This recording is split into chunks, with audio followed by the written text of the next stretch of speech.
직접적으로 질문을 주셨으니까 저도 직접적으로 말씀을 드리겠습니다. 에코프로 BM만 좋다라고 생각합니다. 그런데 이게 자회사들이 돈을 많이 벌 것이다라는 이유로 모회사까지 올라간다 그러면은 그거는 장기적으로는 문제가 될 수 있겠죠. 대표적인 기업이 있습니다. 가장 중요한 거, 최근에 또 SK가 유상증자를 발표했습니다.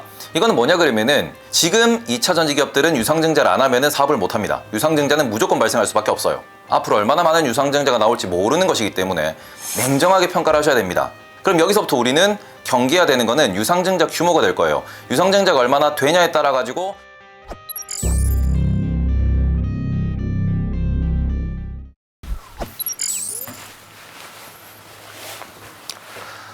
자, 안녕하세요. 반갑습니다. 태보입니다.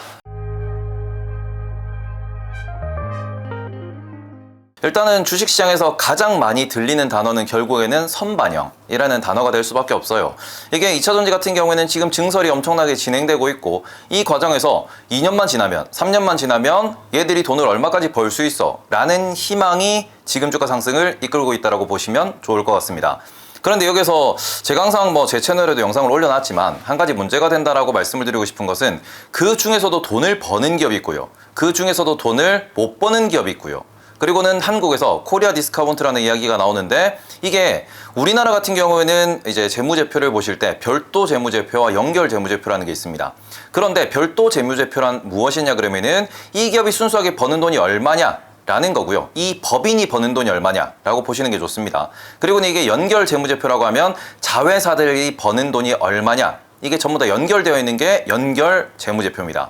그런데 이게 별도 재무제표상에 돈을 많이 버는 기업이 또 앞으로도 많이 벌 기업이 주가가 올라간다 그러면은 괜찮아요. 그런데 이게 자회사들이 돈을 많이 벌 것이다라는 이유로 모회사까지 올라간다 그러면은 그거는 장기적으로는 문제가 될 수 있겠죠. 대표적인 기업이 카카오가 있습니다. 카카오 같은 경우에는 대한민국에서 정말 내노라는 기업이고요. 대한민국에서 모든 사람이 쓰고 있습니다. 돈도 잘 벌어요. 그런데 문제는 게임 사업은 카카오 게임즈로 따로 상장이 되어 있고요. 카카오뱅크, 카카오페이도 따로 상장이 되어 있습니다. 그리고는 또 따로 상장을 할 거라고 하죠. 그러다 보니 카카오는 반등 없이 쭉 하락하고 있습니다. 그런데 이런 부분에 있어가지고 우리나라는 코리안 디스카운트 혹은 지주사 할인이라는 게 분명히 존재를 하고요.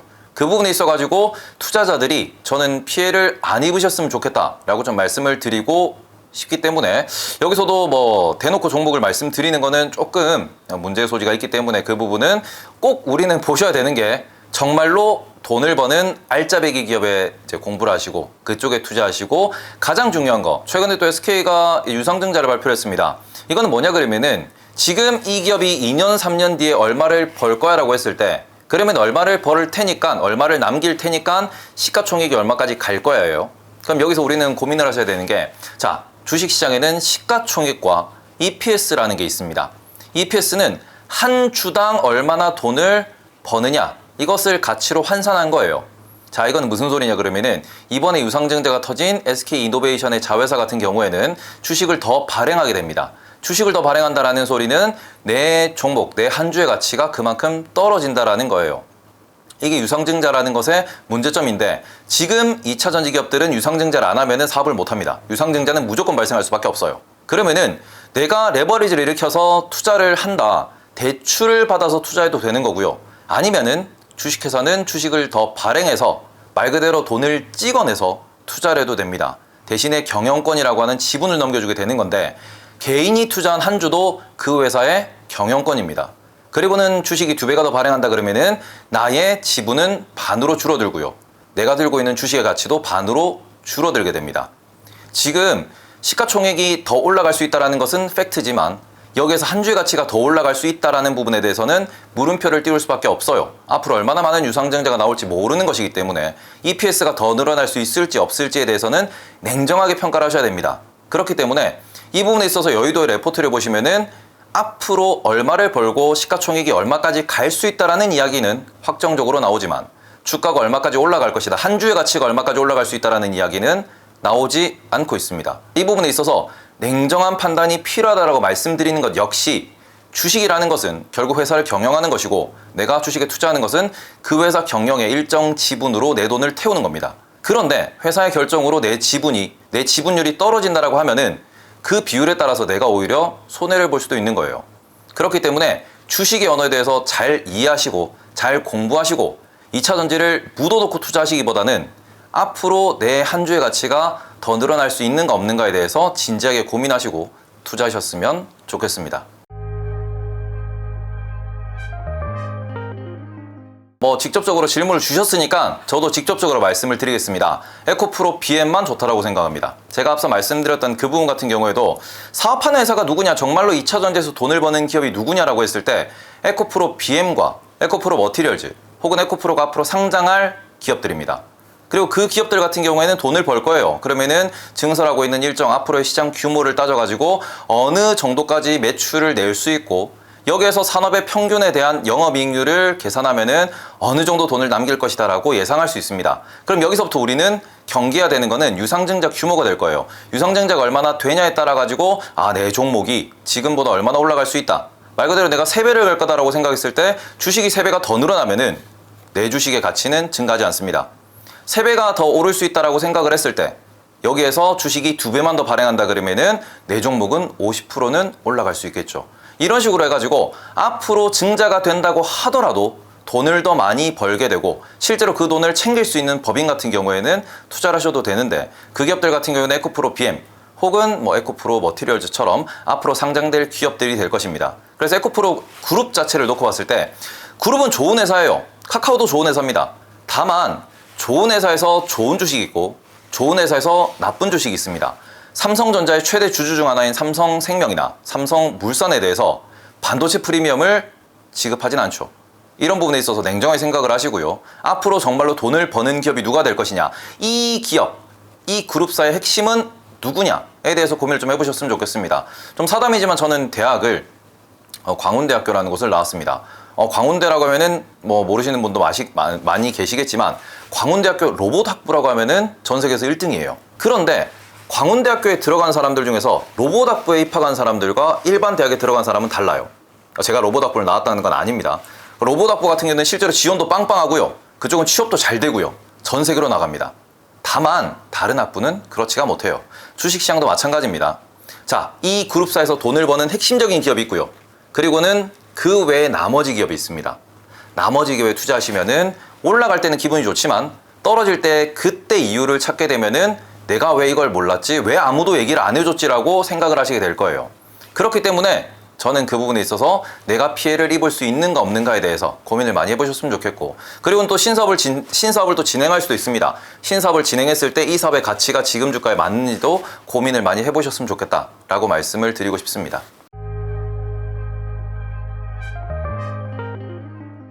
일단은 2차전지에 대해서 어떤 종목을 투자하는 게 좋냐라고 일단 질문을 주셨기 때문에 저는 이렇게 말씀을 드릴게요. 지금 대표적으로 에코프로 BM 그리고 LNF 사업하는 회사입니다.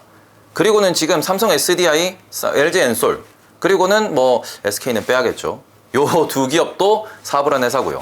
그리고는 포스코 퓨처엠이라고 있습니다. 그리고는 우리가 또 LG화학 같은 경우에도 양극재 쪽으로 진출하고 있는 기업입니다. 그리고는 코스모 그룹 같은 경우에도 진출하고 있죠. 이런 부분에서 놓고 보실 때 핵심은 안 합니다. 계속해서 말씀드리는 게 추가적으로 유상증자가 나올 수밖에 없다. 말 그대로 돈이 많이 드는 사업이다. 그러면은 자금 여력이 있는 곳을 사셔야 돼요. 그러면 가장 자금 여력이 좋은 곳은 어디일까요? 첫 번째 삼성 SDI가 될 것이고요. 두 번째로는 포스코 퓨처엠이 될 겁니다. 그런데 LG화학과 LG에너지솔루션 역시도 자금 여력이 있다라고 볼 수 있습니다.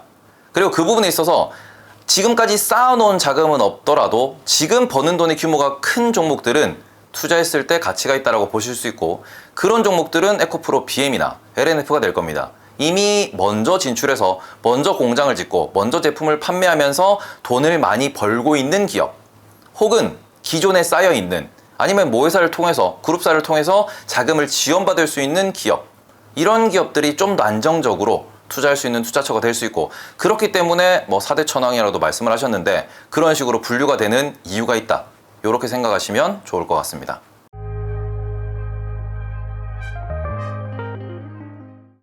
반도체 같은 경우에는 핵심은 이겁니다. 과연 사람을 대체하는 AI죠. 그러면은 사람한테 월급을 주는 것과 AI를 내가 도입하는 것에 대한 비용을 계속 따질 거예요.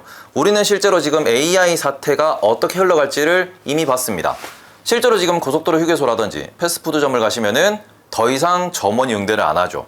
키오스크가 반기고 있습니다. 이거는 뭐냐 그러면 키오스크 한 대를 설치하는 가격이 한 400에서 500 정도 들어간다고 보시면 되고요. 이는 아르바이트생을 2달 정도 혹은 3달 정도 고용을 해야 되는 비용입니다. 다만 고용을 해놓으면은, 투자를 해놓으면은 더 이상 비용은 들어가지 않죠. 이런 부분에 있어가지고 이번 코로나 시국 때 어마어마하게 많은 기업이 실제로 인건비를 줄이고 그곳에 있어가지고 키오스크 투자를 많이 늘렸습니다. 그리고는 지금 이게 돌아가냐? 돌아가지 않고 있고요. 기업들은 오히려 그 부분에 있어가지고 가격적인, 투자를 해서 더 가격을 끌어낼 수 있는 경쟁력을 더 만들어냈다라고 보시는 게 좋을 것 같은데, AI도 마찬가지입니다. 지금 우리가 지금 일상생활을 하시는 분들 같은 경우에는 많이 느끼지 못하실 수도 있겠지만, 실제로 편집이나 아니면은 코딩이나 아니면은 그 외에 많은 컴퓨터로 인해서 행동되는 작업들, 혹은 단순한 엑셀 작업 같은 경우에는 AI를 도입하면은 10사람의 100사람의 효과를 낼 수 있다라는 그런 얘기가 실제로 나오고 있고요. 이렇게 되면은 기업들이 앞다투어서 다들 AI에 투자를 할 수밖에 없을 겁니다. AI의 처리 데이터는 점점 더 많아질 것이고 활용도는 점점 늘어날 것이고, 이렇게 되면은 AI도 곧 반도체로 구동이 되는 거겠죠. 그렇기 때문에 AI의 두뇌 역할을 하는 엔비디아가 급등을 한 겁니다. 하지만 지금도 엔비디아를 보고 비싸지 않다라고 표현하는 분들이 많이 계시고요. AMD도, 구글도 따라서 올라가고 있는 중입니다. 그리고는 챗 GPT를 선보인 마이크로소프트 역시도 이제 주가가 급등을 했고요. 그리고는 지금 이런 AI에도 메모리가 필요한데, 이 메모리를 누가 만드느냐? 지금 같은 경우에는 하이닉스가 가장 주목을 받고 있고요. 삼성 같은 경우에도 올해 연말부터 관련된 이제 메모리를 출하할 것이다, 판매를 많이 할 것이다, 우리가 이 부분에서 돈을 더 많이 벌어 드릴 것이다 라고 평가를 하고 있기 때문에 이 부분에 있어 가지고 주목을 받고 있다라고 보시는 게 좋을 것 같습니다.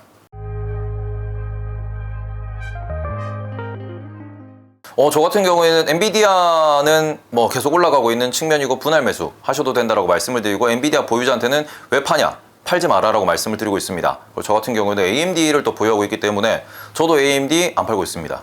네, 이런 부분에서 그쵸, 급등과 유동성을 즐기기 위해서 단기 매매 재료로도 쓰셔도 되는 거고요. 그러고는 오히려 우리가 AI가 포화되는, 내가 직접 AI를 활용하는 순간까지 보유하셔도 되는 종목이다. 저는 이렇게 생각하고 있습니다. 많이 오르면은 다들 거품 얘기를 해요. 근데 그 부분에 있어가지고 실적이 증명되면서 급등을 보여주면은 그게 정당한 상승이고요. 실적 기대감이 없이 올라가면은, 말 그대로 꿈을 꾸면서 올라가면은 그거는 버블이라고 표현을 합니다.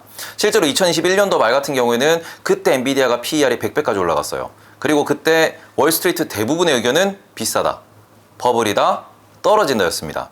그런데 지금 같은 경우에는 PER이 무려 200배예요. 오히려 주가가 2021년 고점보다 조금밖에 안 올랐지만 PER은 2배가 늘었습니다. 그런데 이 부분에 있어가지고 오히려 미국에서는 지금은 엔비디아 더 갈 수 있다, 내가 가장 선호하는 탑픽 종목이다라고 꼽고 있는 투자 회사가 정말 많습니다. 이거는 뭐냐 그러면은 지난 실적 발표 때 시장 예상치를 무려 50%나 뛰어넘는 매출 가이던스를 제공을 했고요. 이만큼 AI에 대해서 지금 주문이 늘어나고 있다. 이거는 TSMC에서도, 혹은 마이크론에서도, 혹은 하이닉스에서도 동일한 의견이 나오고 있고, 숫자가 더 나올 수 있다는 기대감에 올라가는 거다 보니까 이 부분에 있어서 버블이라고 표현하는 분들은 저는 이렇게 말씀드릴게요. 숫자를 냉정하게 안 보셨거나 없어서 배가 아파서 버블이라고 표현하는 겁니다. 들고 계신 분들 혹은 냉정하게 분석하시는 분들은 살만하다라는 이야기를 아직도 할 수 있고, 이 부분에 있어서 포드 PER, 1년 뒤에 예상되는 PER은 지금 현재 40배에서 50배입니다. 40배라 그러면은 국내 2차전지보다 저렴해요. 자, SK 하이닉스랑 삼성전자 두 기업에 대해서는 이렇게 말씀을 드리겠습니다. 두 기업은 엔비디아랑 다릅니다. 두 기업은 2차전지랑 다릅니다. 전 세계 이미 공장에 깔려 있고요. 증설 같은 경우에도 이렇게 쉽게 증설을 발표를 못 합니다. 자, 이건 무슨 소리냐 그러면 이미 자리가 잡은, 말 그대로 규모의 경제가 완성된 산업체, 특히 제조업, 사이클 산업이라고 보시면 좋거든요. 그럼 이 부분에 있어가지고 지금 사이클이 어떤 식으로 가고 있냐? AI 때문에 수급이 앞으로 이제 수요와 공급에 있어가지고 수요가 더 이제 좀 우위를 차지할 것이다라는 얘기를 하고 있고요. 그러면 이걸 상승 사이클이라고 합니다. 반대로 공급 자체가 좀 더 과잉 공급이고 수요가 부진해지면은 하락 사이클이라고 표현을 하는데, 지금 같은 경우에는 상승 사이클이라고 볼 수 있는 그 도입부에 있다 라고 보실 수 있고, 그러면 이번 상승 사이클의 끝은 어디냐라는 점을 다시 한번 보셔야 됩니다. 자, 그러면은 그냥 막연하게 삼성전자가 10만 전자를 갈 거야 라는 부분보다 이번에 우리가 얼마나 벌 것이고, 그러면 그 고점이 어느 정도 가격대 형성이 될 거냐 라는 것을 좀 더 근거 있게 냉정하게 보셔야 되는데, 현재 DDR5 관련돼 가지고 AI 이제 반도체, AI가 확산될 때 DDR5가 매출이 늘어나거나 그러면은 AI 반도체랑 DDR5는 큰 연관성은 없습니다. 물론 클라우드가 더 확산이 될 거고 데이터 처리량이 더 늘어나게 되면은 우리가 서버 반도체도 더 조금 확충해야 된다는 이야기는 나오지만 그 부분이 우리가 과거에 클라우드가 최초에 나왔을 때처럼 어마어마하게 확산이 될 거냐 그러면은 그건 아니에요. 그런 전망이 좀 우세하다 보니까 지금 삼성전자가 10만 원 위로 올라간다라고 전망하는 전문가는 없습니다. 하이닉스 같은 경우도 15만 원 위로 올라갈 거다라고 전망하는 전문가는 없는 상태예요. 그리고는 AI 반도체에도 메모리가 들어가는데 AI 반도체 같은 경우에는 삼성전자 하이닉스가 또 만들고 이 동네는 돈이 많이 들지 않냐 라고 했을 때 지금 반도체 시장은 크게 보면은 두 가지 혹은 세 가지로 나눌 수가 있어요. 첫 번째는 서버용 D램이고요. 두 번째는 PC용 D램입니다. 그리고 세 번째는 우리가 모바일용 낸드 플래시 메모리라고 보실 수 있습니다.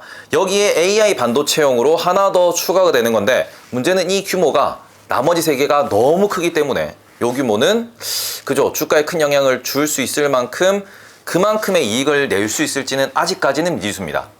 돌려 말하면은 삼성전자는 스마트폰도 만들고 있고요. 파운드리도 하고 있습니다. 삼성전자가 파운드리 기대감에 의해 가지고 지난번에 10만 전자까지 올라갈 뻔 했었다라는 걸 다시 한번 기억을 하시면은 그럼 지금의 10만 전자에 못 가 있을까요? 파운드리에서 버는 돈이 그렇게 많지가 않기 때문이고 이것을 동일하게 AI 반도체, AI 메모리 반도체 쪽에 연결지어 생각해 보시면은 기존의 매출 규모, 기존의 이익 규모에 큰 영향을 미치지 못할 것이다. 지금 뭐 예상 나오는 거는 한 10에서 15% 정도의 좀 EPS가 늘어나는 효과가 나올 거다라고 이야기를 하고 있거든요. 그럼 이런 부분에 있어가지고 그러면은 이번에는 8만 원까지 갈 줄 알았는데 10에서 15% 더가 9만 원까지 갈 수 있을까? 뭐 하이닉스 같은 경우에도 나는 그럼 13만 원, 14만 원을 목표 주가로 설정하고 있었는데 10%면은 15만 원 갈 수 있을까? 16만원까지 갈 수 있을까? 요게 지금 이번에 말하는 이번 사이클의 고점이 될 거예요. 그래서 이런 부분에 있어가지고 여전히 매수하셔도 됩니다. 다만 매도에 대한 기준을 확실하게 세우시고요. 지금 이번 사이클의 고점이 올해 말에 올 것인가, 내년 말에 올 것인가, 2025년에 올 것인가에 대해서 계산을 해보시면 지금 하이닉스가 13만 원이라고 가정을 했을 때 내년도에 15만 원 간다 그러면은 연간 2만 원 먹을 수 있는 거예요. 연간 수익률 한 10몇 프로 나올 겁니다. 그리고 이게 2025년 말에 간다 그러면은 연간 수익률이 10%가 안 나오죠.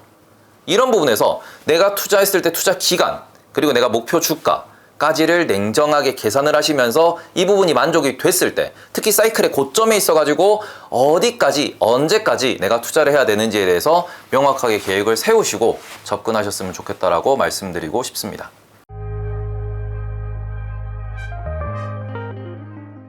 반도체 소부장 같은 경우에는 지금 이게 소재나 부품업체들은 과한 곳들도 좀 있어요.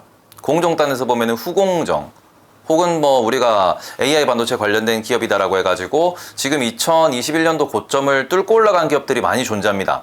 물론 증설도 있었고요. 앞으로도 돈을 더 벌 수 있기 때문에 지금의 상승이 버블이다까지는 아니겠지만 소부장 중에서 이미 전고를 벗기고 올라간 종목들 같은 경우 좀 이슈를 보시면은 뭐 자회사 관련된 이슈, 경영권 분쟁 관련된 이슈, 아니면은 뭔가 약간은 특징주로 잡히면서 올라간 그런 종목들 같은 경우에는 지금은 안 보시는 게 맞고요.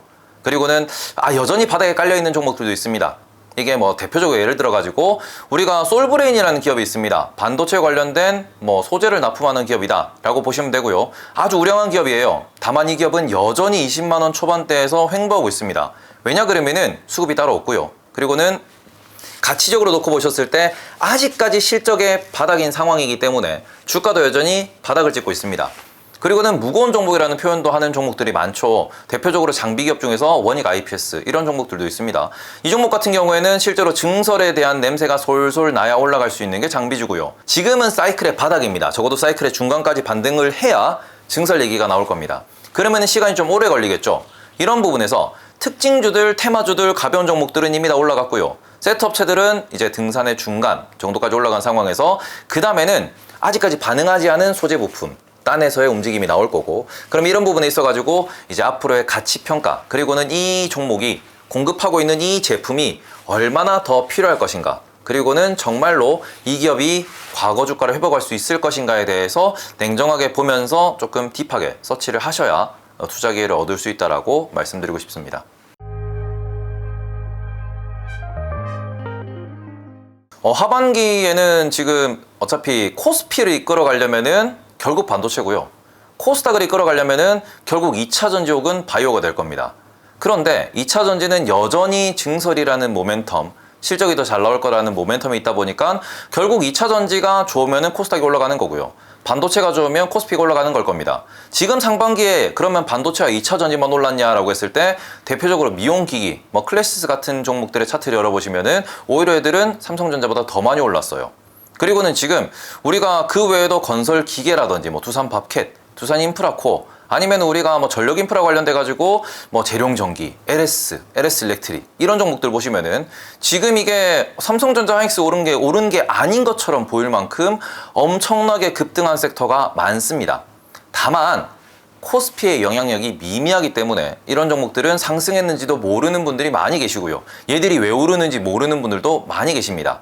그런데 지금까지 올라온 조선, 방산, 미용기기 이런 섹터들은 공통적으로 수출이 늘어나고 있다는 포인트가 있습니다. 자, 지금 하반기에도 우리나라에서 결국에는 코로나 때 많은 기업들이 구조조정 혹은 이게 좀 많이 변화를 맞이한 이 상황에서 그럼에도 불구하고 수출이 늘어나는 섹터가 많이 늘어나고 있습니다. 그렇기 때문에 글로벌에서 경쟁력을 확보한 그런 섹터, 그런 기업들이 실적을 계속 잘 내고 수출을 확장해 나간다 그러면은 우상향을 계속 보여줄 수 있겠죠.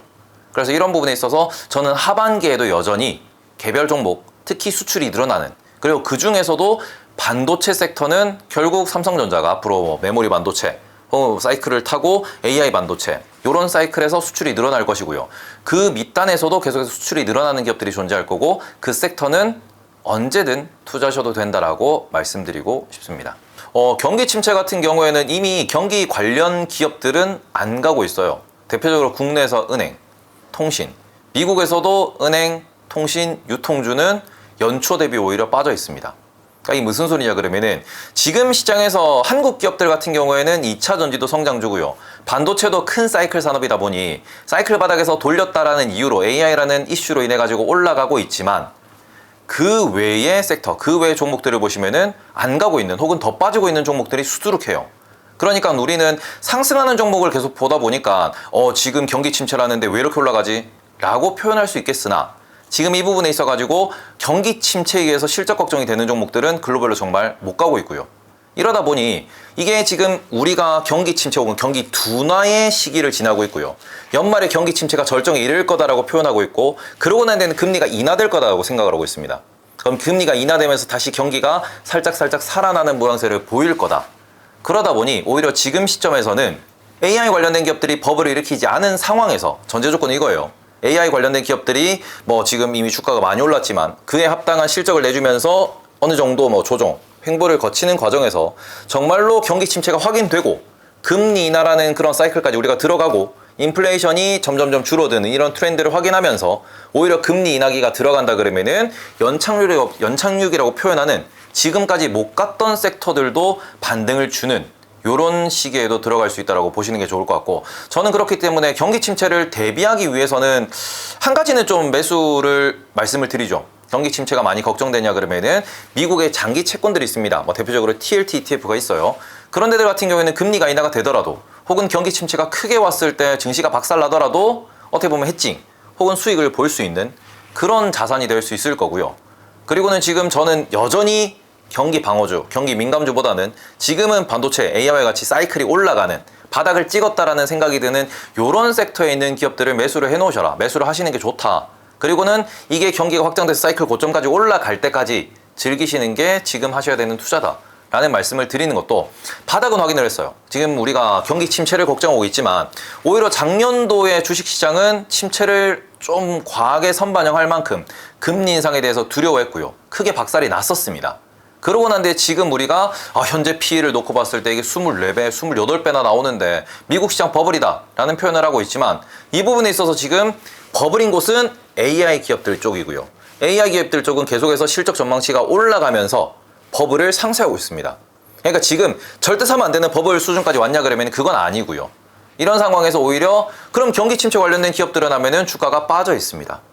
그래서 경기가 돌아서면은 오히려 더 무거웠던 주식들, 코카콜라 같은 종목들 보시면은 연초 대비 마이너스예요. 이런 애들이 돌아서면서 올라갈 때 증시가 긍정적인 우상향을 그려낼 것이고 이거를 우리는 대세 상승장이라고 부를 수 있을 것이다. 그렇기 때문에 지금은 투자를 적극적으로 하셔야 된다. 다만 고금리이기 때문에 레버리지는 쓰지 마시고요. 레버리지 쓸 때는 따로 있기 때문에 현금으로 꾸준하게 분할 매수하시면서 전략을 세우시면 좋은 결과로 이어질 수 있다고 말씀드리고 싶습니다. 일단은 리포트라고 하는 것은 그 사람의 의견입니다. 말 그대로 여의도에서 전공을 하셨든 아니면 그 업계에 종사를 하셨든 그 업계를 바라보는 시각, 그리고는 그 업계가 지금 바닥을 찍었는지 위로 올라갈 수 있는지, 그리고는 그 관련된 여러 가지 표나 자료들이 있습니다. 이런 부분에서 우리는 말 그대로 목표 주가, 그리고는 투자 의견만 보는 경우가 많은데, 대한민국은 대부분 매수 의견밖에 없고요. 목표 주가 같은 경우에는 어떻게 보면 유리천장이에요. 닿으면 올라가고 닿지 못하고 주가가 빠지면 떨어집니다. 우리가 봐야 하는 것은 거기에 나와 있는 실적 전망치, 그리고는 실적 전망에 대한 근거겠죠. 이렇기 때문에 이 기업은 올라갈 수 있다. 이렇기 때문에 이 기업은 지금은 어렵다. 그러면은 어떤 게 해결돼야 되고 그 해결되는 시기가 언제일 것이다 라는 말 그대로 조사한 근거 자료를 찾으면서 공부를 하셔야 되는 거고요.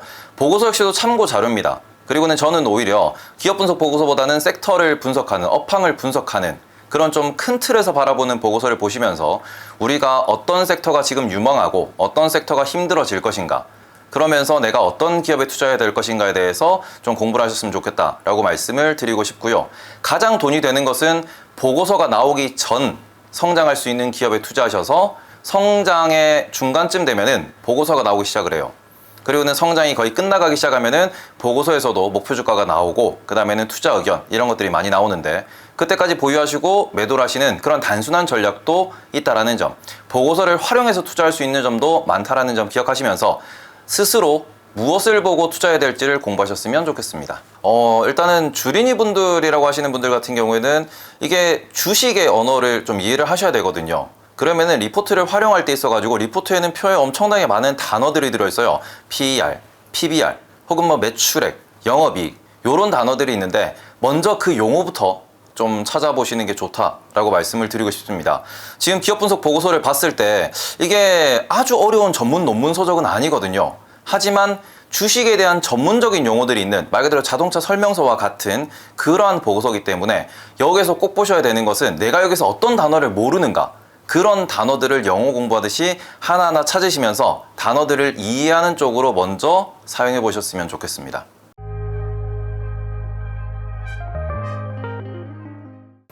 한 5개 정도? 그러니까 신뢰라기보다는 배울 게 있는 레포트는 한 5%밖에 안 된다고 생각을 해요. 그리고 이게 보고서 같은 경우에는 우리가 회사, 직장을 다녀보시는 분들은 다들 아실 겁니다. 본인이 담당하고 있는 기업이 있다라고 했을 때 그 기업에 대해서 3개월, 6개월마다 꼬박꼬박 실적을 보고 실적 분석을 하는 그런 보고서, 말 그대로 우리가 그냥 원래 혹은 분기에 대해서 분기마다 그냥 리뷰하는 보고서들이 있습니다. 이런 부분 같은 경우에는 큰 의미를 안 두셔도 되거든요. 정말 큰 의미가 있는 보고서 같은 경우에는 막 섹터가 돌아서고 업종이 돌아서고 이 기업이 정말로 뭔가 중요한 이벤트가 발생했다 그러면은 따로 보고서가 나와요.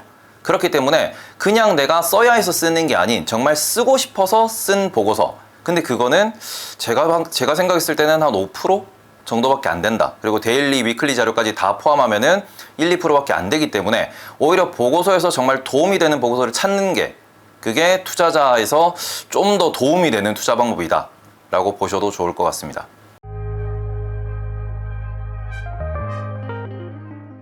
일단 텐베거라는 건 뭐냐 그러면은 앞으로 5년 뒤, 10년 뒤에 시장이 바뀔, 세상이 바뀔 것을 지금부터 투자를 한다라는 것으로 전략을 생각하시면 좋을 것 같고요.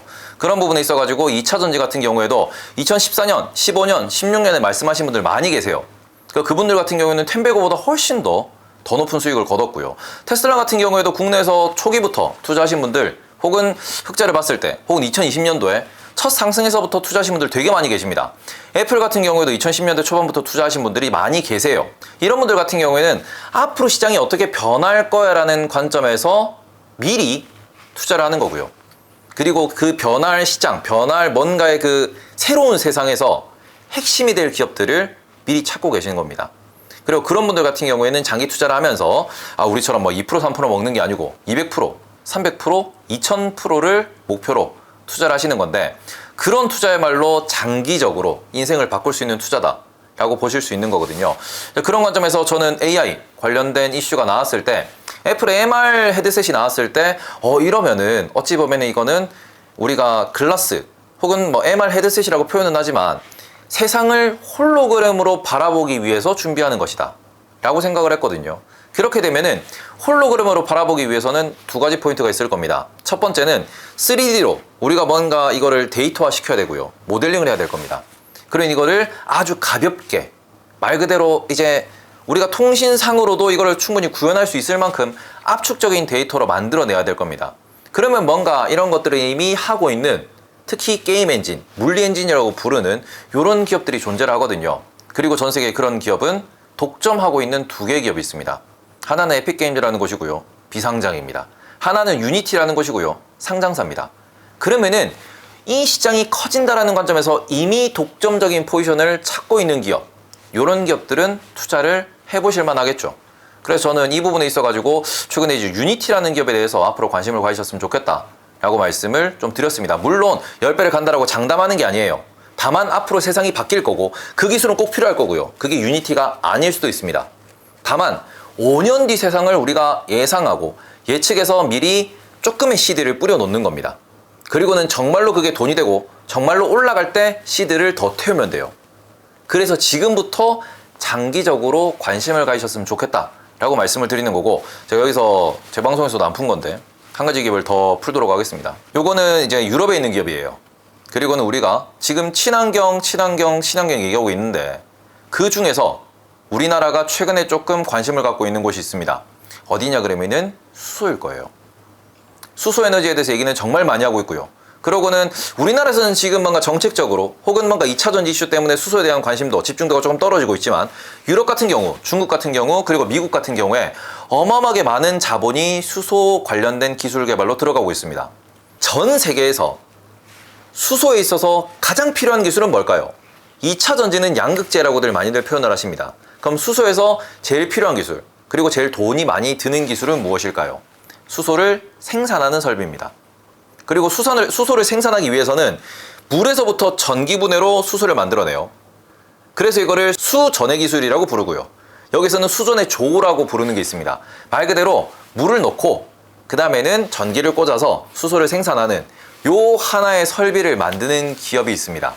그 기업이 NEL이라고 해서 넬이라는 기업이 있습니다. 한국에도 한때 진출을 했었고요. 뭐 지금도 있는 기업인데, 유럽 기업이라서 투자하기가 상당히 어려울 겁니다. 그런데 요 종목 같은 경우에는 지금도 시가총액이 상당히 낮은 편이에요. 물론 아직까지는 뭐 적자를 보니 흑자를 내니, 그리고는 뭐 이 시장이 더 커져야 되니, 기술이 더 발전해야 되니, 이런 얘기는 나오지만 전 세계에서 두 개의 기업이 이 시장을 장악하고 있습니다. 그 중에 하나가 미국에 있는 플러그파워, 그리고 하나가 넬이라는 기업이에요. 그렇기 때문에 저는 뭐 플러그파워도 좋고요, 넬도 좋고요, 혹은 다른 신생 기업도 좋습니다. 10년 뒤에 혹은 5년 뒤에 수소 모빌리티가 더 확장될 수 있다는 그 가능성에, 그리고 그 확장되는 포인트에서 돈을 많이 벌 수 있는 핵심 기술을 갖고 있는 기업에 대해서 공부를 하시면은 텐베거 분명히 당신의 계좌에서도 나올 수 있다는 거 기억하셨으면 좋겠습니다.